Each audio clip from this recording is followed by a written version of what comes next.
according to Judaism, who is God?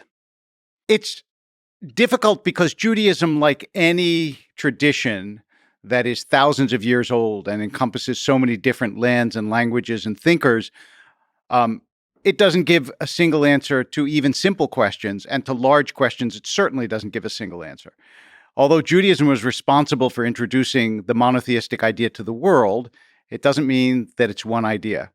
So if you take Maimonides, the greatest sage in the Jewish tradition, medieval philosopher, he would say that God is an omnipotent, benevolent, intangible, unimaginable God. In fact, he said you can't say what God is, only what God is not, because you have to emphasize, could talk more about that, but basically you have to emphasize the unknowability of God.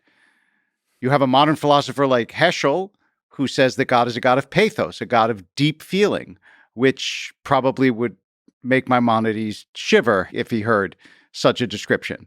And if you look in the Bible, God is always regretting or having human emotions.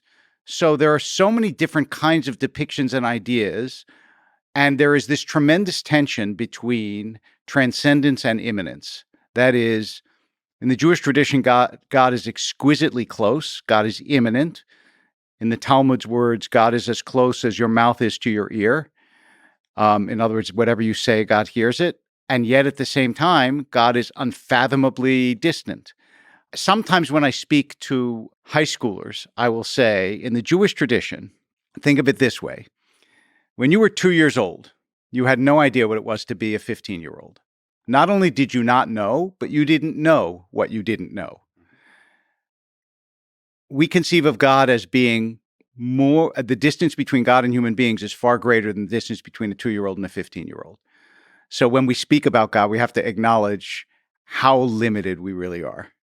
So, okay, you laid out a lot of fascinating things on the table. So one, the knowability of God, then this idea of deep feeling, which again, can God be operate in the space of feelings too? So not just the mouth and the ear of the senses. Can God be known? Can God be felt by this 3-year-old in the analogy versus the teenager? So I will take refuge in a beautiful phrase from Martin Buber, another Jewish theologian. He said, God cannot be expressed, God can only be addressed. In other words, you can speak to God, you can feel a sense of God, but can you begin to comprehend or know God? No. Yosef Kaspi, I'm pulling in a couple of early Jewish philosophers. He said, to know God, I would have to be God. But can we get close? Is it useful or is it a distraction to visualize things, to embody, to create, to attach to the stories some kind of visualizations in our mind?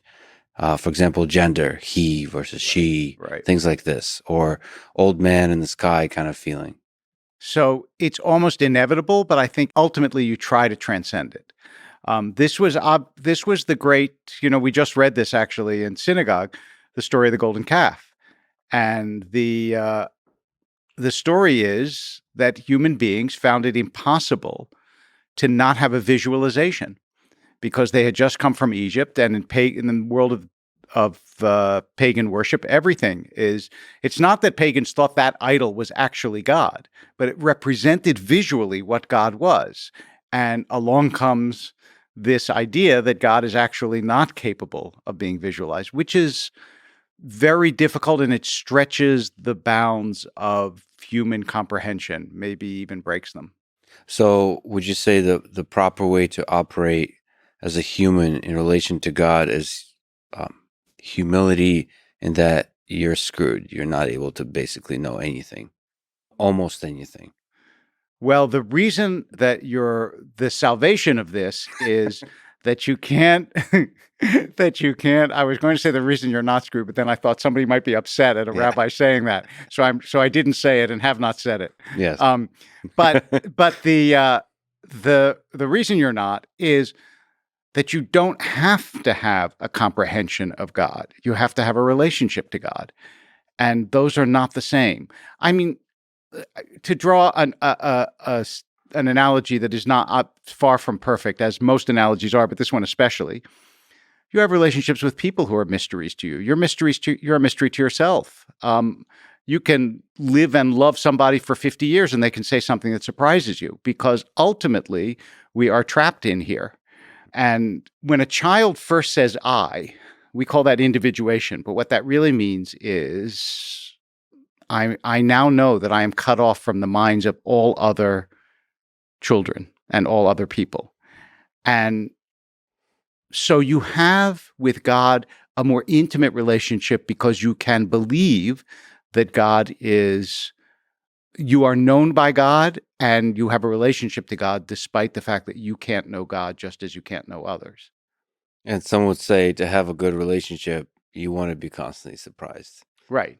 You don't want to know the thing. Well, the world that God created is constantly surprising. And by the way, the caveat to this, when I had all these debates with Christopher Hitchens, and he would always say that God is a greater tyrant than North Korea because it continues after your death.